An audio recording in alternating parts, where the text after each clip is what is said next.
வணக்கம். ஒரு புதிய வாழ்க்கை நிகழ்ச்சிக்கு உங்களை அன்புடன் வரவேற்கிறோம். இந்த மாதம் முழுவதுமே நம்ம வேதனைகள், வலிகள் அதை பற்றி தான் பார்க்க போகிறோம்.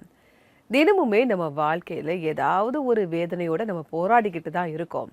அப்படிப்பட்ட வேதனைகள், வலிகளில் இருந்து நம்ம ஜெயிச்சு எப்படி நம்ம முன்னேறலாம் அதை தான் பார்க்க போகிறோம். எப்படிங்க அதெல்லாம் ஜெயிக்க முடியும்? நான் எவ்வளோ கஷ்டப்படுறேன் தெரியுமா? இதுக்கெல்லாம் ஒரு விடிவு காலமே வராதா அப்படின்னு கூட நீங்கள் யோசிக்கலாம். அதை பற்றி நல்லா தெரிஞ்சுக்க தான் இப்போ நம்ம ஒரு சாட்சியை பார்க்க இருக்கிறோம். சுமன் ஆல்பர்ட் அவங்கள தான் நம்ம சந்திக்க போகிறோம். இவங்க நீண்ட காலமாக இவங்க நோயோட போராடிக்கிட்டு இருந்திருக்காங்க. இப்படிப்பட்ட ஒரு வேதனை நிறைந்த சூழ்நிலையில் இருந்து ஒரு புதிய வாழ்க்கையை அவங்க பெற்றுக்கொண்டாங்கன்னு அவங்க சொல்கிறாங்க. வாங்க பார்க்கலாம். சுமனுடைய உடல் ரீதியான பிரச்சனைகள் அவருடைய சிறு வயதில் இருந்தே ஆரம்பமாகிவிட்டது. ஆரம்பத்தில் சிறிய பிரச்சனையாக தெரிந்த ஒன்று தவறான மருத்துவ சிகிச்சையின் காரணமாக மிகப்பெரிய பிரச்சனையாக மாறிப்போனது. நான் 9th ஸ்டாண்டர்ட் படிக்கும்போது கேர்ள்ஸ்க்குலாம் ஏற்படக்கூடிய மாதவிலக்கு பிரச்சனை எனக்கும் ஏற்பட்டுச்சு. அதெல்லாம் அப்படியே போயிட்டே இருந்துச்சு, நல்லபடியா போயிட்டு இருந்தது. என்னுடைய அம்மாவோட ஒரே கவலை, இவ இவ்ளோ இழைச்சு போயிருக்காளே, சாதாரணமா இருக்கிறத விட ரொம்ப அதிகமா போகிறத எங்க அம்மாவால தாங்கிக்கவே முடியல. அதனால ஒரு பெண் மருத்துவர்கிட்ட என்ன செக்கப்காக கூட்டிட்டு போனாங்க. அந்த பெண் மருத்துவர் ஒரு ஸ்பெஷலிஸ்டா இருந்தாங்க. அவங்க கிட்ட நான் ட்ரீட்மெண்ட் எடுத்துக்கிட்டேன். மருந்து மாத்திரை எழுதி கொடுத்தாங்க. அவங்க எனக்கு தவறான மருந்து கொடுத்துட்டாங்க. அதனால எனக்கு தைராய்டு பிரச்சனை ஏற்பட்டுடுச்சு. அது ஹைப்போ தைராய்டு. அதோட காரணமா எனக்கு ரத்தம் உற்பத்தி ஆகிறது குறைஞ்சிடுச்சு. என்னோட கர்ப்பப்பை மேல ஒரு வெள்ளை நிற திரை ஒண்ணு உருவாயிடுச்சு.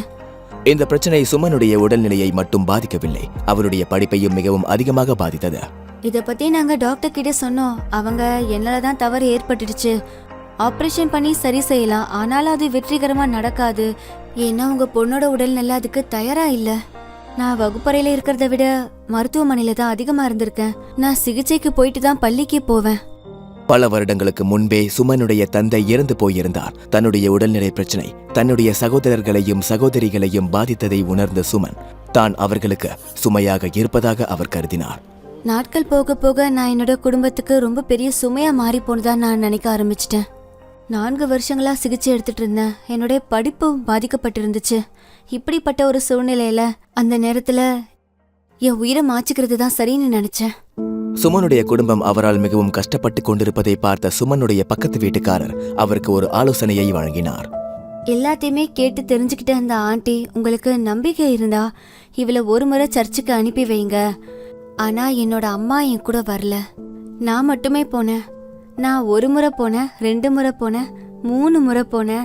அங்க நடக்கிற ஜெப கூட்டங்களுக்கு நான் போயிட்டு வந்தேன். ஒரு நாள் சர்ச்சில் ஒரு விஷயம் நடந்துச்சு. அன்னைக்கு வெள்ளிக்கிழமை உபவாச தின ஜெப கூட்டம் நடந்துச்சு. பாஸ்டர் என்னிடம், நீ தேவனிடம் என்று எதை கேட்டாலும் அதை அவர் தருவார் அப்படின்னு சொன்னாரு. அந்த வெள்ளிக்கிழமை உபவாச தினத்துல நான் மருத்துவமனைக்கு என்னோட தைராய்டு பிரச்சனைக்கு செக்அப் செஞ்சுட்டு தான் வந்திருந்தேன். நான் தேவனிடம், தேவனே நீங்கள் உண்மையான தேவனா இருந்தா அந்த டாக்டர் வாயால என்னுடைய மெடிக்கல் ரிசல்ட்டை பார்த்து உனக்கு எந்த பிரச்சனை இல்ல மகளே அப்படின்னு நீங்க தான் சொல்ல வைக்கணும்னு சொன்னேன். சரியான சமயத்தில் சுமனுடைய ஜெபத்திற்கான பதிலை ஆண்டவர் தந்தார். அதனால் அவருடைய விசுவாசம் மேலும் அதிகரித்து விட்டது. நான் மறுபடியும் ஞாயிற்றுக்கிழமை மருத்துவமனைக்கு போனேன். என்னோட ரத்தத்தை பரிசோதனை செஞ்சுக்கிட்டேன். டாக்டர் என்ன பார்த்து இப்போ எல்லாமே சரியாயிடுச்சு அப்படின்னு சொன்னாரு. நான் அந்த ரிப்போர்ட்டை கூட பார்க்கல. எனக்கு தெரியும், நான் சர்ச்சில் ஆண்டவர்கிட்ட சொல்லிட்டு வந்தது போல டாக்டர் சொன்னதும் நான் ஆண்டவரிடம், ஆண்டவரே நீங்கள் உண்மையானவர் தான் அப்படின்னு சொன்னேன். அதுக்கப்புறம் நான் மாத்திரை சாப்பிட்றதே நிறுத்திட்டேன். ஆண்டவர் தான் என்ன காப்பாற்றினார். சுமன் பைபிளை படிக்க ஆரம்பித்த பிறகு அதில் உள்ள வசனங்கள் அவருடைய நம்பிக்கையாகவும் துணையாகவும் மாறிவிட்டது. கலாத்தியரில் நிறைய விஷயங்கள் சொல்லப்பட்டிருக்கிறது. அதில் பவுல் சொல்லியிருக்கிறார், நான் தேவனுக்காக தான் வாழ விரும்புகிறேன், தேவனுக்காக தான் மரணிக்க விரும்புகிறேன் என்று சொல்லியிருக்கிறார். ஏன்னா இயேசு கிறிஸ்து எனக்காகத்தான் சிலுவையில அறையப்பட்டார் அதில் சொல்கிறார். அதாவது வசனம் இப்படி சொல்கிறது, நம் எல்லோருக்காகவும் ஒருவர் மரணித்திருக்கிறார். அப்படி என்றால் நாம் அவருக்காக மரணிக்க வேண்டும், அவருடைய அன்பிலே நாம் நிலைத்திருக்க வேண்டும். அதே போல எரேமியாவிலும் நல்ல விஷயங்கள் சொல்லப்பட்டிருக்கிறது. 29:11 இதை எங்களுடைய போதகர் மனப்பாடமே செய்ய வைத்து விட்டார். அதில் கர்த்தர் சொல்கிறார், நான் உங்கள் பேரில் நினைத்திருக்கும் நினைவுகளை அறிவேன், அவை தீமைக்கானதல்ல, சமாதானத்திற்கு ஏதுவான நினைவுகளே, இறுதியில் உங்கள் எண்ணம் நிறைவேறும் என்று சொல்கிறார். சில காலம் கடந்த பிறகு சுமனுக்கு திருமணம் நடந்தது. ஆனால் சுமன் தாயாவது கடினம் என்ற டாக்டர் சொன்ன வார்த்தைகள் அவருடைய மனதில் ஒலித்துக் கொண்டே இருந்தது. இந்த விஷயத்திற்காகவும் சுமன் தேவனிடம் ஜெபம் செய்தார். 2012 ஆண்டு டிசம்பர் மாதம் எனக்கு திருமணம் நடந்தது. 2 குழந்தைகள் இருக்கிறார்கள். தேவனுடைய அனுகிரகத்தால் எனக்கு 2 குழந்தைகள் பிறந்தார்கள். முதல் குழந்தைக்கு 11 வயது, இரண்டாவது குழந்தைக்கு 9 வயது தொடங்கிவிட்டது. இன்றைக்கு சுமன் ஒரு இயல்பான ஆரோக்கியமான வாழ்க்கையை வாழ்ந்து கொண்டிருக்கிறார். தனக்கு ஒரு சமாதானமான வாழ்க்கையை தந்ததற்காக அவர் தேவனுக்கு மகிமை செய்கிறார். நான் ஆண்டவராகிய இயேசு கிறிஸ்துவுக்கு மனதார நன்றி சொல்றேன். ஏன்னா அவர் எனக்காக ஒரு நல்ல திட்டத்தை உருவாக்கினார். அதோட மூலமா ஆண்டியை எங்க வீட்டுக்கு அனுப்பி வச்சாரு. அவங்க மூலமா நான் இயேசு கிறிஸ்துவை ஏற்றுக்கொள்ள வைத்தார். நான் இயேசு கிறிஸ்துவ பத்தி நிறைய தெரிஞ்சுக்கிட்டேன். அது மட்டும் இல்லாம நான் இயேசு கிறிஸ்துவுக்கு நன்றி சொல்றேன். அவர் என்னுடைய விசுவாசத்தை அதிகரித்தார். நான் குறையாமல் பார்த்து கொண்டார். நான் ஜெபத்தின் மூலமாக கேட்ட எல்லாவற்றையும் இயேசு கிறிஸ்து எனக்காக தந்தார். நான் அவர் தன்னை வெளிப்படுத்தி கொண்டதற்காகவும் நான் அவருக்கு நன்றி சொல்ல விரும்புகிறேன். நான் வாழ்க்கையில் எதிர்பார்க்காத சந்தோஷத்தையும் சமாதானத்தையும் தந்ததற்காகவும் நான் அவருக்கு மிகவும் நன்றி சொல்கிறேன். நன்றி சுமன், உங்களுடைய சாட்சிக்காக நன்றி. இதே மாதிரி சூழ்நிலையில யாராவது இப்ப இருப்பாங்க அப்படின்னா நிச்சயமா உங்களுடைய சாட்சி அவங்களுக்கு ஒரு உத்வேகத்தை கொடுத்திருக்கோம். ஆண்டவராகிய இயேசு கிறிஸ்து நம்ம வாழ்க்கையில இருக்கும்போது எல்லாமே சாத்தியம்தான் அப்படிங்கிறத உங்களுடைய சாட்சியின் மூலமா நாங்க பார்த்தோம். நம்ம எதிரிங்க யாராவது நம்மளை தாக்குறாங்கன்னு வச்சுக்கோங்களேன், அதற்கு நம்ம பதிலாக நம்ம தாக்கணும் அப்படின்னா நம்மக்கிட்ட ஆயுதம் இருக்கணும். நம்மக்கிட்ட 2 ஆயுதம் இருக்கணும் அப்படின்னு நம்ம பார்க்குறோம். முதல் ஆயுதம் கத்தி, இரண்டாவது ஆயுதம் வெடிகுண்டு. என்னங்க நீங்கள் இப்படியெல்லாம் சொல்கிறீங்க அப்படின்னு யோசிக்கிறீங்களா? அதை பற்றி நான் சொல்கிறேன். அதாவது கத்தி, இருபுறமும் கருக்குள்ள பட்டயம் அப்படின்னு ஒரு வார்த்தை பைபிளில் இருக்குது. அது என்ன அப்படின்னா நம்முடைய பைபிள் வசனங்கள் தான். இந்த பைபிள் வசனங்கள் ஒரு கருவியா இருக்கு, ஒரு ஆயுதமா இருக்கு. இந்த வசனத்தினால நம்ம வாழ்க்கையில இருக்கக்கூடிய பிரச்சனைகளை நம்மளால ஜெயிக்க முடியும். இன்னொன்னு சொன்னேனே, வெடிமருந்து, டைனமைட், அது என்னன்னு கேக்குறீங்களா? அதுதான் நம்முடைய ஜெபம். அதாவது அது வெடிக்கும் போது மலைகளை கூட உடைத்து எரியக்கூடியதா அந்த டைனமைட் இருக்குது இல்லையா? நம்ம வாழ்க்கையில இருக்கக்கூடிய பிரச்சனைகளையும் கூட அப்படி உடைப்பதற்கு ஜெபம் வல்லமை நிறைந்ததா இருக்குது. சரி, நான் எந்த நிலையில போரிடணும்? யானை மேல நின்று நான் போரிடணுமா? குதிரை மேல நின்று நான் போரிடணுமா? அல்லது ஒரு ஏரோப்ளேன் மேல போய் நான் போரிடணுமா அப்படின்னு கேட்குறீங்களா? இங்க எதுவுமே செய்ய தேவையில்லை. நீங்க இருக்கிற இடத்துலயே தேவனுக்கு முன்பாக மண்டியிட்டு நீங்க ஜெபிக்கும் போது, அந்த போரிடும் போது உங்க பிரச்சனைகள் எல்லாமே உங்களை விட்டு போகும். நம்ம தேவனுக்கு முன்பாக மண்டியிட்டு ஜெபிக்கின்ற அந்த நிலை ஒரு உன்னதமான நிலை. நீங்கள் ஜெபத்தில் ஆண்டவரே எனக்கு இந்த பிரச்சனை இருக்குன்னு நீங்கள் முழங்கால் படிக்கிட்டு நீங்கள் தேவனிடத்தில் ஜெபிக்கும் போது தேவன் உங்களுக்காக போரிடுவார். அவரும் உங்க கூட இருந்து போரிடும் போது உங்களுக்கு எதிராக யாரு நிற்க முடியும்? அப்படிப்பட்ட வல்லமை உள்ளவங்க யாராவது இருக்காங்களா? எப்பேற்பட்ட பிரச்சனையும் அவருக்கு முன்பாக ஒண்ணுமே கிடையாது. அதுவும் 2 ஆயுதங்கள், அதாவது இருபுறமும் கருக்குள்ள பட்டயம் போன்ற வசனங்களும் ஜெபமும் உங்களுக்கு ஒரு ஆயுதமா இருக்கும்போது எந்த பிரச்சனையுமே உங்களை பாதிக்காது, எந்த வேதனையுமே உங்களை துக்கப்படுத்தாது. உங்களுக்காக பைபிள்ல இருந்து ஒரு வசனத்தை வாசிக்கிறேன். ரோமர் 8ஆம் அதிகாரம் 31ஆம் வசனம். தேவன் நம்முடைய பட்சத்தில் இருந்தால் நமக்கு விரோதமாய் இருப்பவன் யார்? வசனம் எவ்வளவு தெளிவா சொல்லுது பார்த்தீங்களா? தேவன் நம்ம பட்சத்தில் இருக்கும்போது நம்மளை யாரும் எதிர்த்து நிற்க முடியும்? யாருமே நிற்க முடியாது. அதுவும் பைபிள் வசனங்கள், ஜெபங்கள் நமக்கு ஆதரவா இருக்கும்போது எந்த துக்கமும் உங்களை பாதிக்காது. இதை நீங்க புரிஞ்சுக்கணும். உங்களுக்குள்ள ஒரு பெரிய சோதனை இருக்கு, ஒரு வேதனை இருக்கு, யார்கிட்டையுமே அதை சொல்ல முடியல அப்படின்னு நீங்க நினைக்க கூடாது. ஒருவேளை உங்களுக்கு ஜெபிக்க தெரியல அப்படின்னா எங்களுடைய CBN பிரேயர் லைன் நம்பருக்கு நீங்க கால் பண்ணலாம். எங்களுடைய நம்பர் 9940401010. இந்த நம்பருக்கு நீங்க வாட்ஸ்அப்பும் அனுப்பலாம். உங்களுக்காக ஜெபிக்க நாங்க தயாரா காத்துக்கிட்டு இருக்கோம். இப்போது வருவது ஒரு சிறிய இடைவேளை. இடைவேளைக்கு பிறகு நம்ம ஏதேனும் சந்தேகம் பகுதியை பார்க்க இருக்கிறோம். இடைவேளைக்கு முன்பாக ஒரு வாழ்த்து செய்தியை பார்ப்போம். எனக்கு ரொம்ப மகிழ்ச்சியா இருக்கு. CBN தன்னோட 20வது வருடத்தை கொண்டாடுது. இதுல ஒரு புதிய வாழ்வு என்ற ஒரு நிகழ்ச்சி வருது. இந்த ஒரு புதிய வாழ்வு நிகழ்ச்சி எனக்கு ரொம்பவும் பிடிச்ச நிகழ்ச்சி. இதுல நிறைய சாட்சியங்கள் காட்டுறாங்க, நிறைய மக்கள் தங்களோட சாட்சியங்களை சொல்றாங்க. இந்த சாட்சியங்களை கேட்கும்போது விசுவாசம் நமக்கு அதிகரிக்குது. இவங்களுடைய வாழ்க்கையில இயேசு கிறிஸ்து செயல்களை செய்யும் போது என்னோட வாழ்க்கையில நிச்சயமா செய்வார் அப்படிங்கிற நம்பிக்கையும் எனக்கு ஏற்படுது. இந்த நிகழ்ச்சி இப்படியே தொடர்ந்து நடந்து கொண்டிருக்கணும். இது மிகவும் சிறப்பா நடக்குது. அதுக்காக நான் ஜெபம் செய்யறேன், என்னோட வாழ்த்துக்களை தெரிவிச்சுக்கிறேன். இந்த நிகழ்ச்சி தொடர்ந்து நடக்கணும்.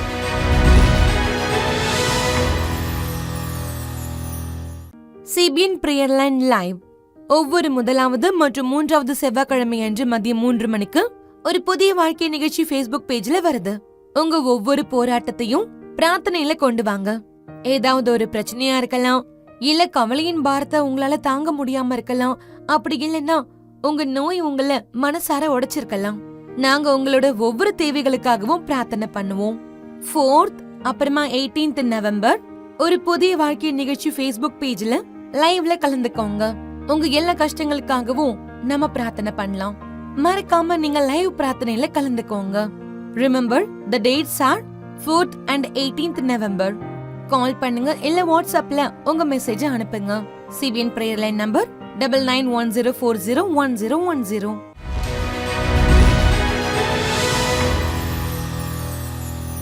வெல்கம் பேக் டு ஒரு புதிய வாழ்க்கை. நம்முடைய வேதனைகளை, நம்முடைய சோதனைகளை நம்ம எப்படி ஜெயிக்கலாம் அப்படிங்கிறத தான் பார்த்துக்கிட்டு இருக்கோம். தேவன் நம்ம கூட இருக்கும்போது நிச்சயமா நம்மளால ஜெயிக்க முடியும். அதுவும் எப்படிப்பட்ட ஆயுதங்கள், இருபுறமும் கருக்குள்ள பட்டயம் போன்ற வசனங்களும் நம்ம ஜெபத்துல தேவன் முன்னாடி மண்டியிட்டு நம்ம ஜெபம் செய்யும் போது தேவன் நமக்காக போரிடுவார். அவர் நம்முடைய பட்சத்தில் இருக்கும்போது யாரு நமக்கு எதிராக நிற்க முடியும் அப்படிங்கிறதையும் பார்த்தோம். இப்போது ஏதேனும் சந்தேகம் பகுதியை பார்க்க இருக்கிறோம். நீங்க அனுப்பியிருக்கக்கூடிய கேள்விகளுக்கு நாங்க பதில் தர போறோம். வாங்க பார்க்கலாம்.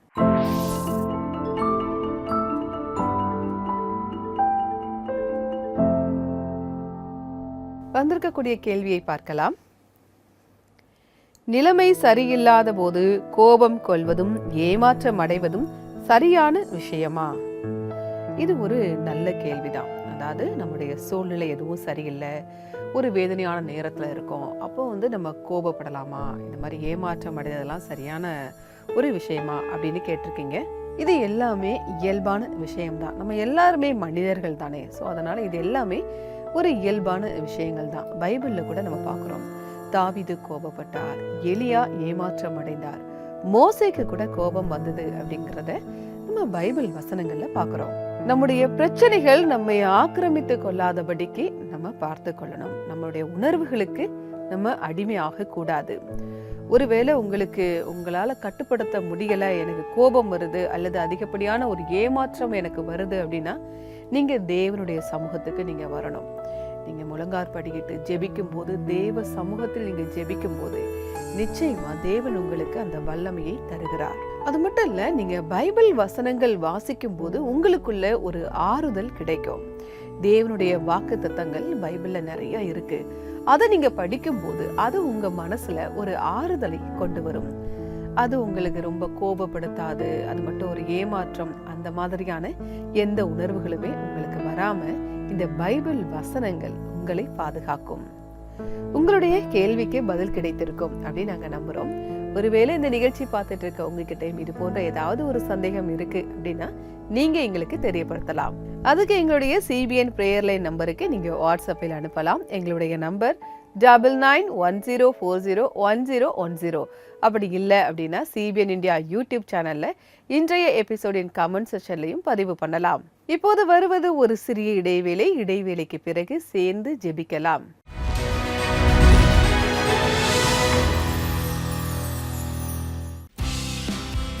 இந்த வருடம் ஒரு புதிய வாழ்வு நிகழ்ச்சி 20வது வருடத்தை கொண்டாடுகிறது.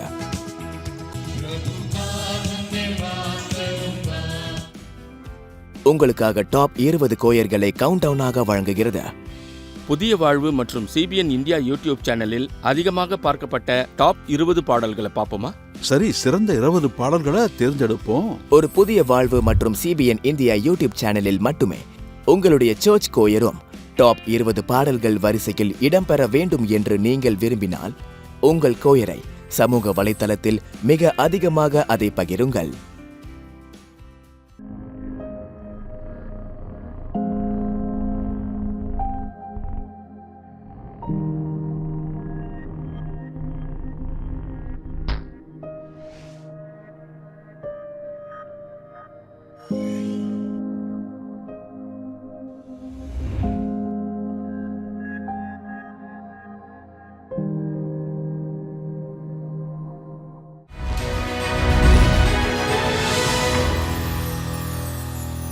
வெல்கம் பேக் டு ஒரு புதிய வாழ்க்கை.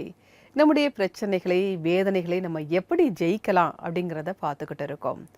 பைபிள் வசனங்கள் மூலமாக, ஜெபத்தின் மூலமாக நம்ம தேவ சமூகத்தில் அமர்ந்து நாம் ஜெபிக்கும் போது தேவன் நமக்காக யுத்தம் செய்வார். அவர் யுத்தம் செய்யும்போது எதிராக யாரு நிக்க முடியும்? எந்த பிரச்சனை நிக்க முடியும்?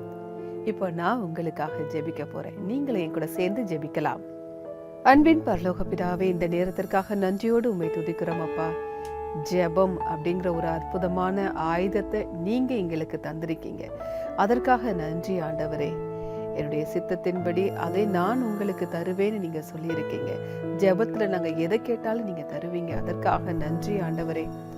சாத்தியமில்லாத விஷயத்தையும் கூட சாத்தியமாக்கக்கூடிய தேவனா நீங்க இருக்கீங்க. அதற்காக நன்றி ஆண்டவரே. அப்பா, எங்களுடைய அன்பு நேயர்களுக்காக ஜெபிக்கிறோம் அப்பா. அவங்க ஏதாவது ஒரு பிரச்சனையோடு போராடிட்டு இருக்காங்கன்னா, கவலையோடு இருக்கிறாங்க, துன்பப்பட்டு இருக்கிறாங்கன்னா தகப்பனே, நீங்க அவங்களுக்கு உதவி செய்யுங்க. அவங்க வாழ்க்கையில நீங்க சமாதானத்தை தாங்க. பிரச்சனையோட போராடிட்டு இருக்கவங்களுக்கு துணையா இருந்து அதை வெற்றி பெறுவதற்கு நீங்க உதவி செய்யுங்கப்பா. எல்லார் மீதும் உங்களுடைய கிருபை இருக்கட்டும் அப்பா. உங்களுடைய கருணையை காட்டுங்க ஆண்டவரே. அப்பா, இது வரைக்கும் பைபிளை திறந்து உங்களுடைய வசனங்களை படிக்காம இருக்கிறவங்க அந்த வசனங்களை படிக்க நீங்க உதவி செய்யுங்கப்பா. அவங்க பிரச்சனைகள்ல அவங்களுக்கு வெற்றியை தாருங்க, நிம்மதியை தாங்க, ஒரு ஆறுதலை தாங்க ஆண்டவரே. உங்களுடைய சமாதானம் அவர்களை நிறைத்து கொள்ளட்டும் ஆண்டவரே. இயேசு கிறிஸ்து மூலமா ஜெபிக்கிறோம் பிதாவே. ஆமேன், ஆமேன்.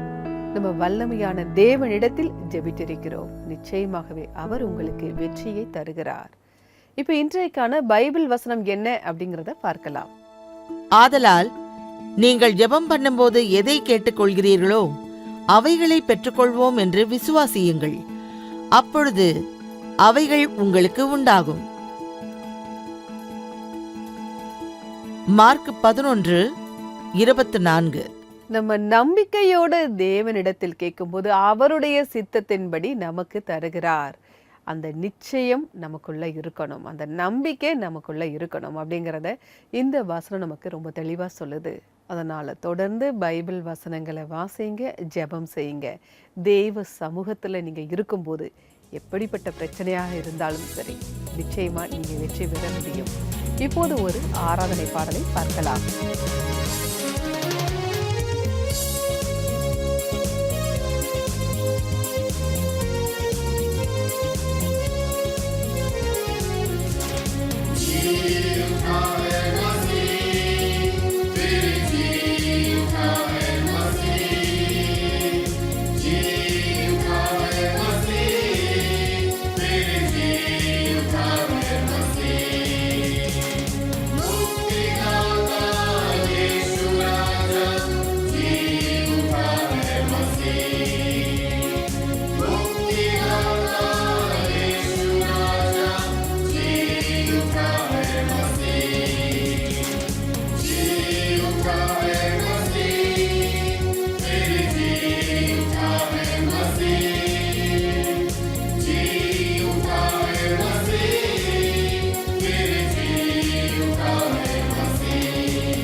பாடலை பாடிய குழுவினருக்கு எங்களுடைய நன்றி. தேவன் உங்களை ஆசிர்வதிப்பாராக.